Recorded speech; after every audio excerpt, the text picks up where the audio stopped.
If you're thinking about moving to Decatur, Alabama, there are 5 things most relocation videos won't tell you. And the first one is the elephant in the Tennessee River. In the next 10 minutes, I'm going to walk you through the 5 honest truths about Decatur that most relocation videos either skip or pretend aren't there. The one about the smell, the one about the traffic, and the surprising one at the end, the reason most people who move here actually stay. I'm a realtor here with Real Broker. I've lived in North Alabama almost 50 years, and I've helped over 100 families buy and sell here. So this isn't a marketing video, it's the conversation I actually have at my kitchen table. So let's start with the one nobody wants to talk about. So here's the truth most relocation videos either skip or pretend doesn't exist. Decatur is more industrial than people realize. We've got a manufacturing plant, big ones, and a lot of them sitting right along the Tennessee River.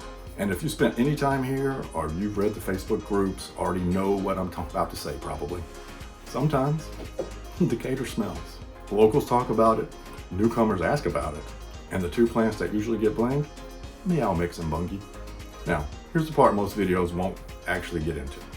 The smell isn't constant, and it isn't everywhere. In fact, many people who move here never experience it enough to think about it again. In fact, many people who move here never experienced it enough to think about it.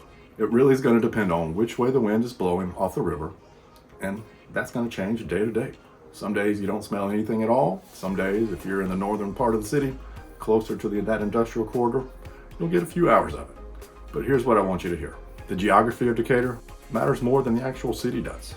If you're looking at homes in Burning Tree or out towards Point Mallard or southeast Decatur, down in southwest, you're far enough from that corridor that on most days, you're never going to know it's an issue. I've helped dozens of families relocate to these areas, and a year later, they're not calling me about the smell. The thing they call me about a year later is how much they love their house and how much they love living in Decatur. Quick aside before we move on, this is also the reason you're going to not see very many Riverview homes for sale in Decatur. The river corridor here is industrial, and what isn't industrial is protected by TVA and the Wheeler Wildlife Refuge. That's a whole separate conversation and most likely a whole other future video. For now, the takeaway is this. Decatur has an industrial side. It's our backbone. But where you buy in Decatur decides whether you ever notice it or not. So that's the conversation about the smell. And like I said, it's mostly a geography question, not a city question. But the next one is going to change the way you search for a home in Decatur entirely. Because the way most relocators are searching isn't how locals actually think about this town. This one's going to change how you search. Most people moving to Decatur start the same way. They open Zillow, they draw a circle, they start looking at subdivisions by names. Well, here's the problem. Locals, we don't actually think that way. Not many people in Decatur say, I live in such and such subdivision. The truth is that it's hard to tell where one subdivision stops here and the next one actually starts. Most locals instead will say, I live near Burning Tree, or I live in the Point Mallard area. I'm out in Southwest. So there are basically 5 areas you need to know about. Burning Tree is established, sits next to Burning Tree Country Club golf course. It's got mature trees, large lots, tends to attract some move-up buyers and families who want some space and a little quieter feel. It's also really close to I-65 for that easy commute to Huntsville. Southeast Decatur, if I had to pick one area that relocators end up choosing a lot, it's probably southeast. Close to shopping, medical facilities, and most of the neighborhoods feel established rather than brand new. The Point Mallard area, hey, it's anchored by Point Mallard Water Park, and here you're going to find active families with lots of amenities right there, and it tends to hold the value well. Albany and Old Decatur, also known sometimes as the Historic District, along with Northwest Decatur, is going to offer you historic homes, character, walkable to downtown.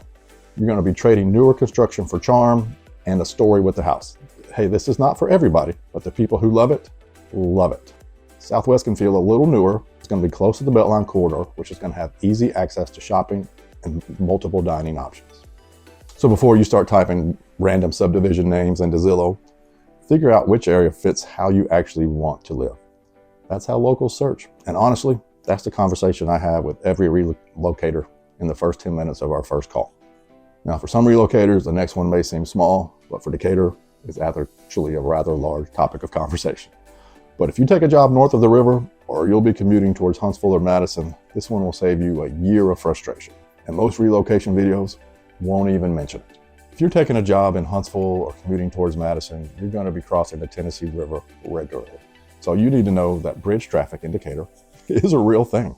It's not catastrophic. It's not I-285 in Atlanta bad, but it is a real thing. There are two main crossings here in Decatur: the Hudson Memorial Bridge in downtown and the I-65 a few miles east closer to Priceville and Burning Tree. And during peak hours, especially southbound in the afternoon, those two bridges, they can back up.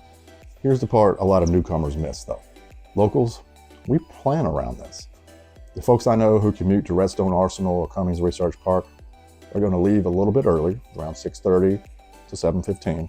They're going to try to head home before the major crush of rush hour traffic. They know which bridge to take depending on the day, and they know when there's a wreck on one, swing over to the other side or find another alternate route home. It's just a learned thing. So if you're moving here with a job lined up north of the river, drive your commute at the actual time you'll be driving it. A 25-minute drive at noon can become 45 minutes when rush hour traffic hits. That one habit will save you a whole year of frustration. So I spent the last 8 minutes telling you the hard parts. So you might be wondering why I've stayed here almost 50 years and why most of the families I've helped move here aren't going anywhere. That's the last topic. Here's the answer. Right now, what buys you a condo in parts of Madison and Huntsville, believe it or not, can still get you a 4-bedroom home with a yard in Decatur. To put a number on it, the average price for an approximately 2,500 square foot home in Decatur right now is around $310,000, compared roughly to Madison at $423,000 and Huntsville $386,000. That's no small gap. You're also looking at lower property taxes if you're on the Morgan County side, and a slower pace that a lot of families are coming here specifically to find. I've watched this town for almost 5 decades now. I've seen it change. I've seen the manufacturing economy shift. I've seen downtown come back to life.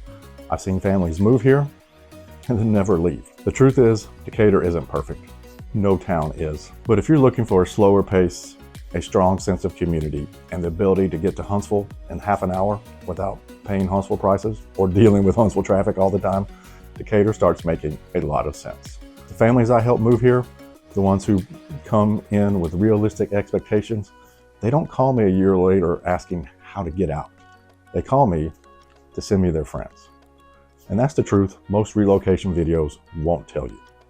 Now, if you're looking at these different areas and trying to figure out how far your housing dollar will actually stretch here compared to Madison or Huntsville, go to my website, run your numbers on my self-service North Alabama Affordability Calculator. It lets you play with local home prices, interest rates, and estimated monthly payments, completely in private, on your own timeline, without the deal of a pushy salesperson like me.